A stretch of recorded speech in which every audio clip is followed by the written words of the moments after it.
والعاقبة للمتقين ولا عدوان إلا على الظالمين. أما بعد، الحديث 37 عن ابن عباس عن رسول الله صلى الله عليه وعلى آله وسلم فيما يرويه عن ربه تبارك وتعالى قال: إن الله كتب الحسنات والسيئات ثم بين ذلك، فمن هم بحسنة فلم يعملها كتبها الله عنده حسنة كاملة، وإن هم بها فعملها كتبها الله عنده 10 حسنات إلى 700 ضعف إلى أضعاف كثيرة إلى آخر الحديث. الحديث 37 حديث عن ابن عباس رضي الله عنه، عبد الله بن عباس رضي الله عنه يتذكر هنا زلبانه عن رسول الله صلى الله عليه وعلى آله وسلم. عبد الله بن عباس كملكتني صلى الله عليه وعلى آله وسلم يذكر هنا تعالى فيما بنجروا يرويه بمذكر بهنا مالتنا نجروا عن ربه كفتاريو مالتنا ملكتني صلى الله عليه وعلى آله وسلم بذكر بهنا نجر وسط مالت فيما يرويه عن ربه لو كان حديث القدسي تبرو عندما يسيم كمان بسيط صوتا حديث القدسي بارك قال الله تعالى بملك تجمر حديثه فيما يرويه عن ربه بملك متى يشير على أنه حديث قدسي مهون ما سبقت تقومات تلاقي بجاري حديث القدسي تبلو ميتراون لفظه ومعناه من الله سبحانه وتعالى مالك قالوا እንደዚሁም ጽንሰ ሐሳቡና ትርጉሙ ከአላህ Subhanahu Wa Ta'ala ዘንድ የመነጨ የሆነ ማለት ነው። ምንድነው? ሐዲስ ነው ማለት ቃሉም በዚህ ቃል ማለት ነው። ልብ በሉ ጽንሰ ሐሳቡን እንዲሁ ከማን የመነጨ ነው? ከአላህ Subhanahu Wa Ta'ala ዘንድ የመነጨ ነው። ሐዲሱ ነበዊ ተብሎ የሚጠራው ግን ጽንሰ ሐሳቡ ከአላህ Subhanahu Wa Ta'ala ዘንድ ሆኖ ሳለ ነገር ግን ማለት ነው ለፍዙና ቃሉ ግን ከማን የመነጨው? ከመልእክተኛው ሰለላሁ ዐለይሂ ወሰለም የመነጨ ነው። አህሰኑ ተፍሪቅ هذا ይህ ነው እንግዲህ ትክክለኛ ወይም ደግሞ በላጭ ሆኖ ማለት ነው حديث القدسي እና حديث النبوي የለዩበት ሆኖ መለያ ማለት ነው። ኢላ ሌላም ንግግር ተብሏል። ነገር ግን ሌላው ንግግር አመርቂ አይደለም፣ አጥጋቢና አመርቂ ሆኖ ልዩ ማድረጊያ በሁለቶች መካከል አሁን የተወሳው ነው። ስለዚህ ከቁርአን ጋር ምንድነው ልዩነቱ የሚል ጥያቄ ሊያስነሳም ስለሚችል ማለት ነው حديث القدسي إن كان لفظه ومعناه من الله سبحانه وتعالى ما الفرق هناك بين القرآن وبينه የሚል ጥያቄ ሊያስነሳ ይችላል። በቁርአንና በሱ መካከል ታዲያ ልዩነቱ ምንድነው? القرآن من دم يتوقع لفظا ومعنى من الله سبحانه وتعالى حديث القدسي لفظا ومعنى من الله كتبال ما الفرق بينهما ومكاكلا شرينة من دم من زيادة كتنسى أن القرآن يتعبد بتلاوته قرآن ما لتنو السن بمان بب الله سبحانه وتعالى يتعبد الله سبحانه أو يتعبد الله سبحانه أو نعبد الله سبحانه وتعالى بتلاوته الله سبحانه وتعالى ما لتنو نام الكالن القرآن بمان بب ما لتنو ይህ ሲባል በእያንዳንዱ ሐርፍ ማለት ነው ምን እናገኛለን? 10 ሐሰናት ማለት ነው እናገኛለን። ሐዲስ አብዱላህ ኢብኑ መስዑድ ምንም መውቁፍ ቢሆን ሁክም ረፊዕ አለው እና ማለት ነው። ስለዚህ ሁክመን መርፉዕ ነው ዘገባው። ስለዚህ ማለት ነው እዚህ ጋር ልብ በሉ ልዩነቱ ይህን ይመስላል። በቁርአንና በሐዲሱል ቁድሲ መካከል ያለው ልዩነት ቁርአንን ማለት ነው በማንበብ مثلا አሊፍ ላም ሚም በምልበት ጊዜ አሊፍ ማለት ነው 10 ሐሰና አገኛለሁ በቁርአን። እዚህ ጋር ግን ማለት ነው ኢነላህ ተዓላ ከተበል ሐሰናት ወሰይአት በምልበት ጊዜ በእያንዳንዱ ሐርፍ 10 ሐሰናት አገኛለሁ አላገኝ። ግልጽ ይመስለኛል። ልዩነታቸው ይህን ይመስላል። ሌላም ልዩነት ማለት ይኖራል። ስለዚህ ሐዲሱል ቁድሲ ይባላል። ይጸዳ የሆነ ማለት ነው ሐዲስ ማለት ነው። ነገር ግን የተፈለገበትን ተነጋግረናል ኢንሻአላህ لفظا ومعنى من الله سبحانه تبارك وتعالى ከተባረከና ይበረከቱ ከተጨማመረውና ከፍ ካለ ሆኖ አምላክ መልእክተኛው ሰለላሁ ዐለይሂ ወሰለም በሚዘግበው በሆነው ነገር ውስጥ ከፈጣሪው ማለት ነው ከአላህ Subhanahu Wa Ta'ala ዘግቧል። ማን? መልእክተኛው ሰለላሁ ዐለይሂ ወሰለም ከፈጣሪያቸው ከዘገቡ በኋላ ለአብዱላህ ኢብኑ አባስ ረዲየላሁ ዐንሁ አስተላለፉት ማለት ነው ዘግበዋል። قال على أيمان الله سبحانه وتعالى على فيما يرويه عن ربه تبارك وتعالى قال يميلو ما رفع من ملته وديتنا ودا الله سبحانه وتعالى أي الله سبحانه وتعالى على إن الله سبحانه وتعالى كتب الحسنات أي ملكا مالتنا نجراتك من هذا الرجال الله سبحانه وتعالى مالتنا دنجج آفى الله سبحانه وتعالى والسيئات እንደዚሁም ደግሞ مالتنا مدفو نجراتك الله سبحانه وتعالى من هذا ጥፏል ግልጽ አድርጓል አስፍሯል ማለት ثم ከዚያም በመቀጠል በየነ ግልጽ አደረገ ذلك ይህንን ጉዳይ ማለት ግልጽ አደረገ አይ እንደሚታወቀው አላሁ ስብሓነሁ ወተዓላ ጽፎ አስቀምጧል። መልካም ነገርን ማለትም ጽፎ አስቀምጦልና ቁርአን ውስጥ ግልጽ ነው ግልጽ አይደለም? ግልጽ ነው። መጥፎ ነገራቶች ማለት ነው ተለይተው ተጽፎ ተቀምጠዋል አልተቀመጡም? ተጽፎ ተቀምጠዋል። አላሁ ስብሓነሁ ወተዓላ መልካም ነገራቶችንም ጽፏል፣ እንደዚህ መጥፎ ነገራቶችንም ጽፏል አላሁ ስብሓነሁ ወተዓላ። ከዚያም በኋላ ማለት ثم በየነ ከዚያም በመቀጠል በየነ ግልጽ አደረገ ዛሊከ ይህንን ጉዳይ የጻፈውን ጉዳይ ግልጽ አድርጓል። እገሌ አበሌ ተብሎ የሚጠራ የሆነ ጉዳይ ሐሰና ነው ወይም መልካም ተግባር ነው። እገሌ አበሌ ተብሎ የሚጠራ የሆነ ጉዳይ ጸያፍ ተግባር ነው እንዳትቀርቡት። ምሳሌ ወላ ተቅረቡ ዚና ሲል ማለት ጸያፍ ነገር መሆኑን ማለት አላሁ ስብሓነሁ ወተዓላ ፍርድ ስለሰጠ ወዲያውኑ ምን አለ ማለት ነው? ልክ ማለት ነው ማለት ይህን አንቀጽ በሚያወርድበት ጊዜ ወላ ተቅረቡ በሚል ማለት አምጥቷል። ወላ ተቅረቡ ብሎ ማለት ሐራም መሆኑን ይጠቁማል። ማለት አትቅረቡት እያለ እየከለከለ ነው ያለው አላሁ ስብሓነሁ ወተዓላ። ስለዚህ እዚህ ጋር ዚና ተብሎ የሚጠራ የሆነ ጉዳይ መንሂይ አንሁ መሆኑንና የተከለከለ የሆነ ጉዳይ መሆኑን ጠቆመ ማለት ነው። ግልጽ አድርጓል። የተፈቀዱ የሆኑ ነገራቶችንና ልብ በሉ ለእኛ ሐላል የሆኑ ነገራቶችንም አላሁ ስብሓነሁ ወተዓላ ምን አድርጓል? ጽፏል። የተፈቀዱ የሆኑ ነገራቶች በሚባልበት ጊዜ ማለት ነው እዚህ ጋር ማን ነው አልሐሰናት ተብሎ የሚጠሩት መልካም ነገራቶች በሚባልበት ጊዜ አልዋጅባት ማለት ነው እንደዚህ ወነዋፊል እዛ ውስጥ ይካተታሉ ማለት ነው። ግዴታ የሆኑ ነገራቶችና ሱና የሆኑ ነገራቶች በሙሉ አልሐሰናት የሚለው ውስጥ ይካተታሉ። ግልጽ ይመስለኛል። ወሰይአት የሚለው ውስጥ ደግሞ ቢድዓና ሙሐረም የሆነ ጉዳይ ማለት ምን ይሆናል? ይካተታል ማለት ነው። ስለዚህ አላሁ ስብሓነሁ ወተዓላ ቢድዓንም ሆነ ሐራም የሆነ ነገር በሙሉ ጽፎ አስቀምጦታል ቁርአን ውስጥ ማለት ነው። በመቀጠልም መልካም ነገራቶችንም አላሁ ስብሓነሁ ወተዓላ ጽፎ አስቀምጧል። ምንም የተተወ ነገር የለም። ማ ፈረጥና ፊል ኪታቢ ሚን ሸይ ብሎ አላህ እንደተናገረው በዚህ ኪታብ ውስጥ በቁርአን ውስጥ አንዳችንም ነገር አልተውንም ብሎ እንዳለው ኢማ ጥቅላይ በሆነ ሁኔታ አውስቶታል ወይም ዝርዝራዊ በሆነ ሁኔታ አውስቶታል። ከሽፉ ሹብሃት ስንቀራ ሁለቱንም ተመልክተናል አይደል? በዝርዝር ያወጣውንም በጥቅል ያወጣውንም ማለት ነው ተመልክተናል።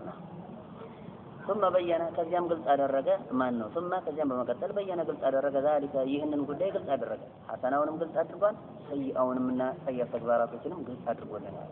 فمن هم ያሰበ የሆነ አካል ልብ በሉ ፈመን አካል ማለት ነው ሀመ ያሰበ የሆነ አካል ቢሐሰነቲን እንግዲህ መልካምን ተግባር ለመፈጸም ያሰበ የሆነ አካል ፈለም ያዕመልሃ ካልፈጸማት ደግሞ ያችን መልካም ተግባር አሰበ ነገር ግን አልፈጸማት ፈለም ያዕመልሃ ካልፈጸማት ከተበህ አላሁ ስብሓነሁ ወተዓላ ይጽፍለታል ዐንደሁ እሱ ዘንድ ይጽፍለታል አይ አላህ ዘንድ ራሱ ዘንድ ይጽፍለታል 10 ሐሰናትን 10 ሐሰናቶችንና ምንዳዎችን አላሁ ስብሓነሁ ወተዓላ ይጽፍለታል። لا كتبها الله عنده حسنة كاملة ملؤ يهونችን ማለት ነው ሐሰናና ምን አድርጎ አላህ ይጽፍለታል። አንዲት ሐሰና ማለት ነው ሙሉ የሆነች ሐሰና አድርጎ አላሁ ስብሓነሁ ወተዓላ ምን አድርጎ ይጽፍለታል ይላል። ሰውየው አሰበ ሊሰራ ነገር ግን አልሰራም። በማሰቡ ብቻ ሊጻፍለት ነገር ግን እዚህ ጋር ያልሰራበት ምክንያት ምንድነው? ሳይሳካለት እሱ ሊሰራ ተነስቶ ነበር፣ አስቦታል፣ ቆርጦ ተነስቶበታል፣ ነይቷል። ይሁንና ግን እንዳይሰራ ያፈላሽ የሆነ ነገር ተከሰተ። አልቻለም። የዛኔ ታገተ፣ ቆመ፣ ታቀበ። ስለዚህ የዛኔ ምን ሊጻፍለት ነው? ሐሰና ካሚላ ከተበህ አላሁ ሐሰነተን አው ዐንደሁ ሐሰነተን ካሚላ ሙሉ የሆነችን ሐሰናና አጅር አላሁ ስብሓነሁ ወተዓላ ይጽፍለታል። ነገር ግን ሰውየው አስቦት ዝም ብሎ ተመችቶለት ሊሰራው እየተመቸው ቢተው ይጻፍለታል። ልብ በሉ ይላል ሊፈጽመው ማለት ነው እየቻለ ምንም አጋሽ ነገርና ከልካይ ነገር ሳይኖር ቢተው አያስቧልና ይህ ሰው ይጻፍለታል ማለት አይደለም። ሐሳብ የሚገለጸው በምንድን ነው? በተግባር። ግልጽ ይመስለኛል። ያለበለዚያ ማሰብ ብቻ አጅር የሚያስገኝ ቢሆን ኑሮ ሰውየው ቁጭ ብሎ ማሰብ ብቻ ነው። ስራ ምን ላይ ሆነ ማለት ነው? አስፈላጊ ላይ ሆነ። ይሄ ሳይሆን የተፈለገው እዚህ ቦታ ላይ አስቦ ነገር ግን አጋሽ ነገር ከልካይ ነገር ሲከሰት ምንም ማድረግ አልቻለምና ቆመ። የዛኔ አላሁ ስብሓነሁ ወተዓላ ቢሳካለት ፈጽመው ነበር በማለት ሐሰናን ካሚላን ማለት ሙሉ የሆነችን ሐሰና አላህ ይጽፍለታል። ወኢን ሀመ ያሰበ የሆነ ወይም ካሰበ ደግሞ ቢሃ እሷን ካሰበ መልካም ተግባር ቢሃ የሚለው ሀው ضمير የሚመለሰው ተውላጠ ስሙ ወደ ሐሰና ነው የሚመለሰው። ስለዚህ ቢሃ ሲል እሷን ሐሰናዋንና መልካም ተግባርን ለመስራት ካሰበ ፈዓሚለሃ ከተገበራትና ከሰራትም ደግሞ ለብቻ ተመቸው ተሳካለት አጋጭ ነገር የለ አቃቢ ነገር የለ። ግልጽ ይመስለኛል። ስለዚህ ያ ነገር ሳይኖር ቀርቶ ተሳክቶለት ተመችቶት ፈጸመ ሰራ ከሀሳቦት ጋር ከንያ ጋር ማለት ነው። ንያ ሳይኖር ቢሰራ ፋይዳ የለውም ማለት الامور بمقاصدها فهم በፊት ተወሳ انما الاعمال بالنيات ስለዚህ ንያ ከሌለ ቢላሽ ምንም ፋይዳ የለውም። ስለዚህ አስቦት لله رب العالمين بلو أصله لفتم سنسا تتاكالت تمجلت فتموا يانن تقبر فعملها كتبها الله سبحانه وتعالى يتقلتال عنده سوزن أي راس سوزن الله زن 10 حسنات أكثر من دان الله سبحانه وتعالى يتقلتال يسرى تقبر عنده المتعفو من ده أكثرنا لببرو كما قال الله سبحانه وتعالى من جاء بالحسنة فله 10 أمثالها ومن جاء بالسيئة فلا يجزى إلا مثلها وهم لا يظلمون جلال الله سبحانه وتعالى من جاء بالحسنة ملكم تكبارات ميزو يمت أو ملكم تكبار حسنة عندنا مفرد ولببلو عندنا ملكم تكبار ميزو يمت أي هناك من جاء بالحسنة يوم القيامة مالك من جاء بالحسنة من جاء بالحسنة فلها 10 أمثالها لسوا مالتنا لذلك ملكم تكبار لانتوا 10 እጥፍ ማለት ነው የሷን ሳያለለ በ10 ይባዛል ማለት ነው ልብበሉ አንዷ ተግባር በ10 ትባዛለች ومن جاء بالسيئة فلا يجزى إلا مثلها መልካምን ተግባር መጥፎን ተግባር ይዞ የመጣ ይሆን አካል ደግሞ በዛችሁ በመጥፎ ማለት ተግባር መጠን አንድ ማለት ነው ቅጣት ወይም ደግሞ ከሷ ጋር ትይ የሆነ ቅጣት እንጂ ተጨማሪ ማለት ነው ቅጣት አንቀጣው ልብበሉ ይላል አንድ ወንጀል ሲሰራ አንድ ወንጀል ተብሎ ነው የሚጻፈው 3 4 ተደርጎ አይጻፍም ሐሰናን ግን በመፈጸምበት ጊዜ ማለት አንዷ በ10 እጥፍ ተባዛ ነው የምትጻፈው ለበበሩ ይህም ማለት ነው የአላህ Subhanahu Wa Ta'ala እዝነት ሰፊ መሆኑ إن رحمتي سبقت غضبي ብሎ ሰሂህ ቡኻሪ ላይ እንደተናገረው አላህ Subhanahu Wa Ta'ala إن رحمتي سبقت غضبي አላህ Subhanahu Wa Ta'ala ምን ይላል የኔ እዝነት ቁጣዬን ቀድማለች وفي رواية غلبت غضبي ይላል ቁጣዬን አሸነፈችው አለ ከዚህም የተነሳ ዑለሞች ምን ይላሉ የአላህ Subhanahu Wa Ta'ala ባህሪያቶች ይበላለጣሉ እዝነቱ ማንን ቀደመ ቁጣውን ቀደመ ስለዚህ አላህ Subhanahu Wa Ta'ala እዝነትና ቁጣ ምን ይሆናል ይበላለጣል እዝነቱ ከፍተኛ ለዚያም አላህ Subhanahu Wa Ta'ala ቁርአን ላይ ምን አለ وسعت ورحمتي وسعت كل شيء فسأكتبها للذين يتقون إلى آخره ማለት ነው ለበበ ورحمتي وسعت كل شيء ማንኛውንም ነገር የኔ እዝነት አካባለች ካፊር እንኳን ይታዘንለታል ከአላህ Subhanahu Wa Ta'ala ጋር የሚበላው የሚጠጣው የሚፈነጥዘው የሚዘለው አላህ አዝኖለት ሊይዘው ማለት ቀላል ማያዝ ይችል ነበር ነገር ግን ማለት አላህ ያዝንላቸዋል ተመልከቱ ለዚያም ነው አላህ Subhanahu Wa Ta'ala ምን ያለው ورحمتي وسعت كل شيء إلى آخره ስለዚህ አላህ Subhanahu Wa Ta'ala እዝነት ማለት ነው ሰፊ ነው ለዚያም ነው አንድ ሐሰናን ከፈጸምክና ከሰራ በ10 እጥፍ ተባዝቶ ማለት ነው የሚመጣል يوم القيامة አንዲትን ወንጀል ከፈጸምክ ደግሞ ያቺ ወንጀል ናት የምትቀመጠው አትጨመር አትቀነስ ማለት ነው ልብ በል وإن كان مثقال حبة من خردل أتينا بها وكفى بنا حاسبين ብሎ አላህ እንደተናገረ የብናኝ ታክል የምትመዝን የሆነች ወንጀል ብትሆንም እንኳን والله እሷን እናመጣታለን አለ አላህ Subhanahu Wa Ta'ala وكفى بنا حاسبين መርማሪዎች በመሆን በስተኩል በእኛ ላይ በቃል አላህ እሷን እናመጣታለን ሳይጨመር ሳይቀነስ ወንጀል ላይ አላህ Subhanahu Wa Ta'ala ይጨምርልን በል እንደውም ማለት ነው ልብ በል ከዚህ ባሻገር እንደውም ትጀልሃለሁ ይላል አይልም አላህ Subhanahu Wa Ta'ala ትጀልሃለሁ ይላል አይደለም ይጨምርብህ ማለት ነው የአላህ Subhanahu Wa Ta'ala እዝነት ሰፊ ከመሆኑ ጋር ግን ላላዘነለት ለሆነው አካል ደግሞ ሸዲዱል ኢቃብ ቅጣት ብርቱ የሆነ አምላክ ነው አላህ ላላዘነለት ለሆነው አካል በቅጣቱ ለተያዘ ለሆነው አካል ደግሞ ቅጣት ብርቱ ነው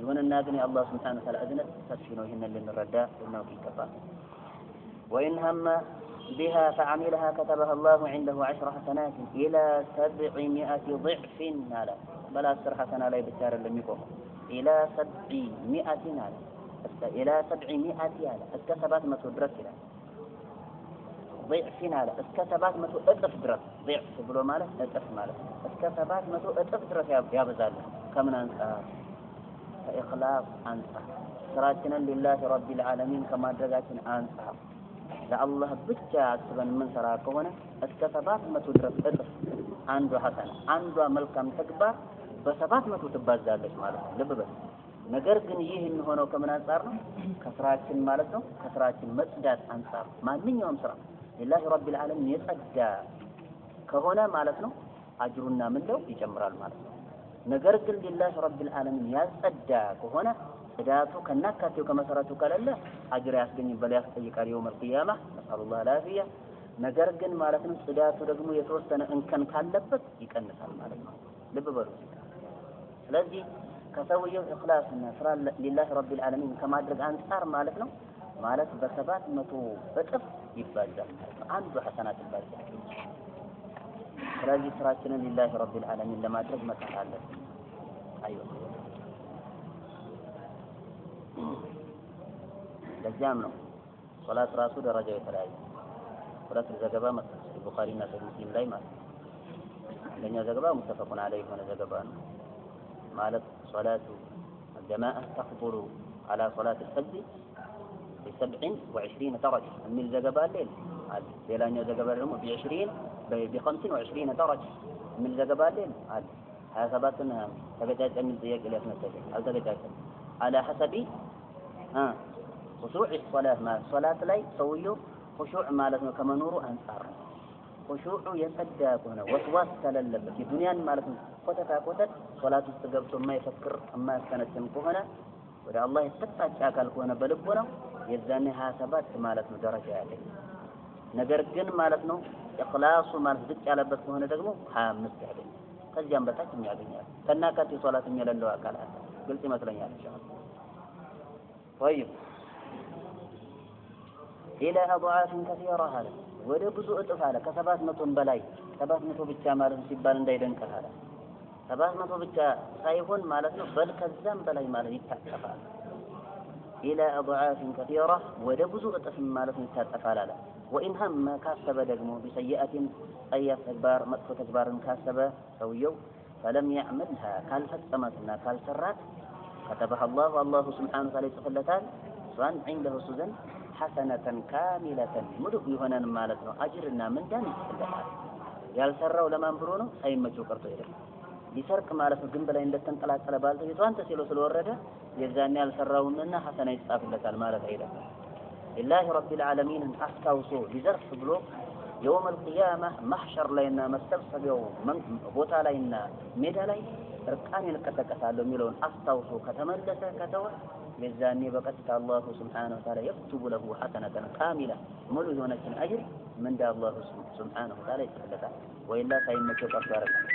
ወይም ሊሰርቅ ማለት ነው ልክ እንደገባ ባልተቤቱ ቢይዘውና ፖሊስ ጣቢያ ቢያደርሰው ወይም ለህግ ማለት ነው ቢሰጠው የዛኔ አልተሳካለትም ተሰረቀምና እንዳይጅ ይጻፍለታል ማለት አይደለም። በልበንየው እንደውም ይጠየቃል። አልተሳካለትም እንጂ ቢሳካለት ይዘርፍ ነበርና ማለት ነው። وإن هم بها እሷን ማለት ነው ያሰበ የሆነ አካል አይ መጥፎን ተግባርና ጠያፍ ተግባሯን فعملها ከተገበራትና ከፈጸማት كتبها الله سبحانه وتعالى ይጽፍለታል سيئة ጠያፍን ማለት ነው ወንጀልን ይጽፍለታል واحدة አንዲትን ጠያፍ ወንጀል ነው ይጽፍለታል አንዲትን ብቻ አይጨምር አይቀንስ ማለት ነው። ቀደም ተነታኒውን رواه البخاري ومسلم إمام البخاري እና ሙስሊም ዘግበውታል في صحيحيهما ሁለቱ ሶሒህ የሚባለው ኪታባቸው ላይ ዘግበውታል። ሶሒሐይሂማ የሚለው ጥንድ ላይ ነው የሚጠቁመው። ይህ ሐርፍ ጀር ስለሆነች ሶሒሐይሂማ ነው የምንለው ማለት ነው። ሶሒሐይሂማ መጨረሻ ላይ አሊፉ አተስኒያ ስላለች ጥንድ ላይ ማለት ነው ይጠቁማል። ስለዚህ ማለት ነው እዚህ ጋር ሶሒሐይሂማ የሚለው ሁለቱ ሶሒሆች ውስጥ ኢማም ቡኻሪና ኢማም ሙስሊም ዘግበውታል። بهذه الحروف በእነዚህ ማለት ነው ቃላቶች ዘግበውታል። بهذه الحروف የሚለው በእነዚህ አሁን በተወሰኑት በሆኑት ቃላቶች ሁለቶችን ተስማምተውበታል። ከቃል አንፃር ከለፍዝ አንፃር ከፊደል አንፃር እንኳን ምንም አልተለያዩም ማለት ግልጽ ይመስለኛል። አይዋ انظر يا اخي ትንታኔ ነው እንዴ?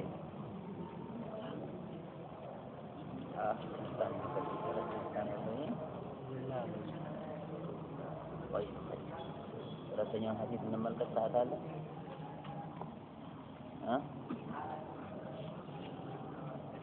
ጉዳይ እያለ ነው 30 ደቂቃ አለን ማለት ነው።